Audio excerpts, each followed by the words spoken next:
Good morning. We are extremely pleased that you are here. It is good to come together for the purpose of co-creating. Do you agree? Yes. You are knowing what you are wanting? A changing thing? Yes. An evolving thing? An expanding thing? That's a good thing? You are enjoying having desires that aren't fulfilled? Oh, they're our favorite. Those are our favorite.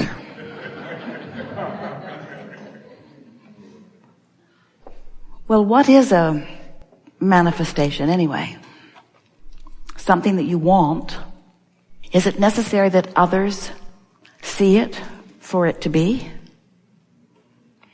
Have to think about that, don't you? Did you ever want something and discover it privately and just keep it to yourself? Did you ever have a secret about something special? Or is it important that everybody else be in on it with you? Kind of makes you wonder what your desires are about. Are you showing off with them? Are you entertaining others with them? Or is a manifested desire a completion of something that you've set into motion? Why is a desire satisfying? Is it because others can see it and then understand your value as they see your manifestations? If you have more toys, are you a better person? We're just wanting to stimulate a little thought about why you may want what you want. Because we know how you felt about it when you decided to come forth. We know that you saw the manifestation as evidence and culmination of aligned energy. That it was to be evidence of your creative experience. But you didn't plan on using manifested desires to make statements of who you are, because you already knew that. So it wasn't to gather a pile of manifested assets in order to look good to others who had various size piles of assets. Everything that you wanted from your non-physical perspective was about focus. It was about the thrill of focus. It was about the satisfying feeling in alignment of thought.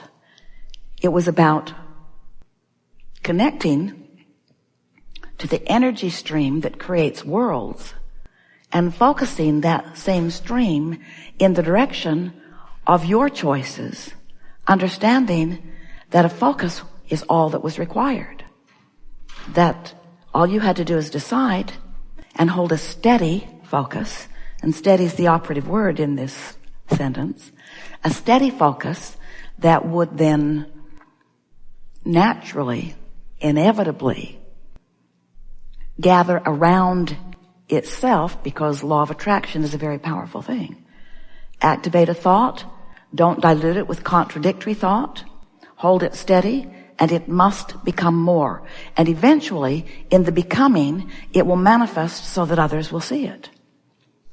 But if early on in that process you are measuring what's manifested and others' point of view of it, and if it hasn't manifested to the degree that they can see it, or if you manifest something that others don't approve of and you care, then without meaning to, you water down, you dilute that energy stream.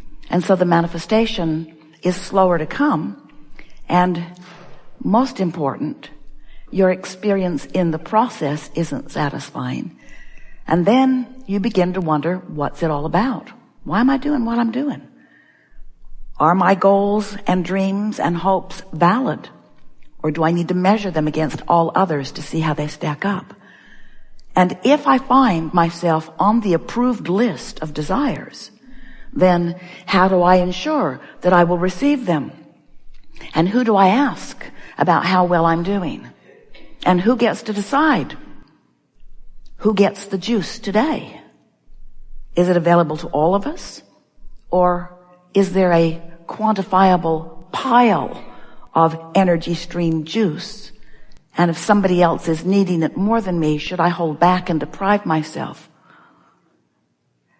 Well, we've sort of stated here the questions that we hear from so many humans who are, for one reason or another, not allowing themselves the steady stream of manifestational evidence of their focused energy. Do you know that you are a vibrational being primarily? Kind of hard to note that when you are able to translate your beingness, your vibrational beingness, into so much stuffness. You see and hear and smell and taste and touch so well that it's easy for humans to forget that they are vibrational, because they want to categorize the physical world that they can see and hear and smell and taste and touch as reality, as material reality, as the real life, where non-physical things not yet manifested, or things that are thought in nature primarily, they want to call those non-physical or non-real or non-evidence. Consider this. So you get it, that the reason that we would encourage you to meditate is because you might have some busyness going on in your vibration that isn't serving you, that if you were to meditate, it would soften it and you'd be in a better place. And you also get it that if you're being really specific about something that you don't believe, that you're sort of shooting yourself in the foot. So being more general is a good tool. So you're also getting it that if you are chilled, if you are in alignment, meditation isn't a good idea, because you're already there. Here's the gauge that we would apply and the question that we would ask of ourselves. If I'm tuned in, tapped in, turned on, then thinking about what I want is the best thing to do. If I'm out of whack, meditation is a better plan. Mm-hmm. If I'm holding my cork under the water, letting it go is the best idea. If it's bobbing on the surface, thinking about how fun it is a better idea.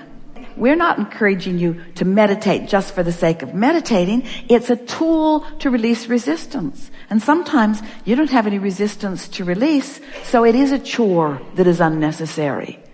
And the reason you called it a chore is because parents are all the time giving you meaningless things to do. That you're not inspired to, that you don't want to do, that you don't have any momentum going for, so it feels like a chore. And why does it? Because you didn't want to do it, because there's no momentum going. We think it's wise. We don't want you to make chores out of our processes. We want you to use them as tools to improve your vibrational state of being. We would rather see you having a wonderful walk outside than meditating, because both are conducive to alignment. We would rather see you happy about something or appreciating something than meditating, because whether you're meditating or appreciating, there's still no resistance. So just move around in the knowledge that you've found and see what fits this moment and what fits this moment. Sometimes in a conversation, listening's the best thing. Sometimes in a conversation, saying something is better. In other words, there's no right or wrong. Just do your best to apply as much that you know as best you can. And most of all, don't beat up on yourself, because there's a sort of recurring theme in this conversation that goes something like, I should be doing better than I am. And that is what's slowing things down more than anything and making meditation feel like a chore. Also, we don't want you to meditate to fix something that's broken. We want you to meditate because it feels good to release resistance. We don't want you to meditate all the time, and we don't want you to work hard. We want you to take inspired action. We want the meditation to lead you to inspired action if it does. But if it isn't working, then take another tact and another tact. There are many ways. Listen to music, take a run, pet your cat, walk with your dog, call a friend. In other words, do anything and everything you can think of that will bring you into a place of feeling good until you discover which things work best for you. And then understand that the thing that is working best today may not be the thing that is working best tomorrow, but before you know it, you'll have this whole pile of things in your pocket, a bag of tricks, so to speak. That was one of the things about the 22 processes that we put in the back of the Ask and It Is Given book. They were written in an understanding that you are at different vibrational frequencies. You are at different relationships to the source within you. And sometimes one process works better than another. So you just have to figure out what works best for you right here and now. But we want this conversation to do its job, if words could teach, in the convincing you that there's not one process that's going to work for you every time, but that the desire that is at the heart of this is what really matters. I want to feel as good as I can feel now. Right now. I'm going to do the best I can to feel good now. And so if you don't feel like meditating, that's fine. But when you beat up on yourself for not meditating, that's not fine. So it's like, pick something. Meditate or don't. Take a walk or don't. Go with that person or don't. Go with that person or that person. Do this thing or do this thing. But whatever it is you are inclined toward, line up with it completely. Don't not meditate and then beat up on yourself. If you're going to meditate, give it your all. If you're going to go with that person, give it your all. Give whatever you're doing your undivided attention. Give it a chance to come into sync with the power that creates worlds. And if it doesn't, then make another choice. Until before you know it, you're going to feel really flexible and really free in the choices that you're making. Humans, you keep thinking that you've got all these things that you have to do, which deprive you of having the time to do the things that you really want to do. And that really is a flawed premise. That isn't true at all, because you know how you got all of those things on your list that you think you need to do? By sifting through contrast and putting them in the vortex. When you are tuned into this powerful energy, you never have the feeling that you have too much to do. You are empowered by the flow of it. If you could see yourselves as conduits or vessels through which this energy is flowing, and see the energy as flowing rather than getting balled up, that's what the feeling of overwhelmment is. It's energy that you've summoned that you're not allowing to flow. Because you say things like, I have too much to do. I don't have enough resources to do it. Somebody else has done something inappropriate and has made my list too long. Somebody's not been taking care of business. In other words, there's always negative emotion attached to the thought that is the slowing of the energy. Isn't it interesting that everything that you bring up, no matter what it is, we tell you it's all about the same thing. Yeah. It's all about the same thing. It's that you ask for energy and therefore summoned it, but you're thinking a thought on a pretty regular basis that isn't letting the energy that you've summoned flow. And then you give thousands upon millions upon billions of excuses that seem to explain your unhappiness when there's really only one viable answer. I summoned energy and then I blocked it. So we think if for the next 10 years, everyone who came into the seminar, who came to the chair, who said, Abraham, blah, blah, blah, blah, blah, blah. If we would say, we love you very much, but you've summoned energy that you're blocking. Next. Abraham, blah, blah, blah, blah, blah, blah, blah, blah. And we would say, you've summoned energy that you're blocking.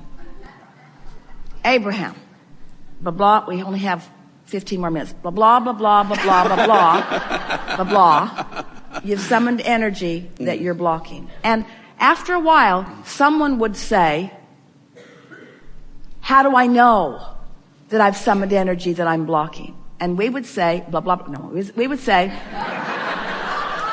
say, because you feel negative emotion. Because if you hadn't summoned energy that you're blocking, you wouldn't feel any negative emotion. Well, how would I know that I've summoned energy that I'm not blocking? Well, you'd feel positive emotion. Is there anything else that you want to tell me, Abraham? No. That's it. That's the whole thing. Life causes you to summon, and if you don't block it, you'll have fun. Seems like there should be more. We know it seems like it, but there isn't. You can apply it endlessly. You can apply it to relationships. You can apply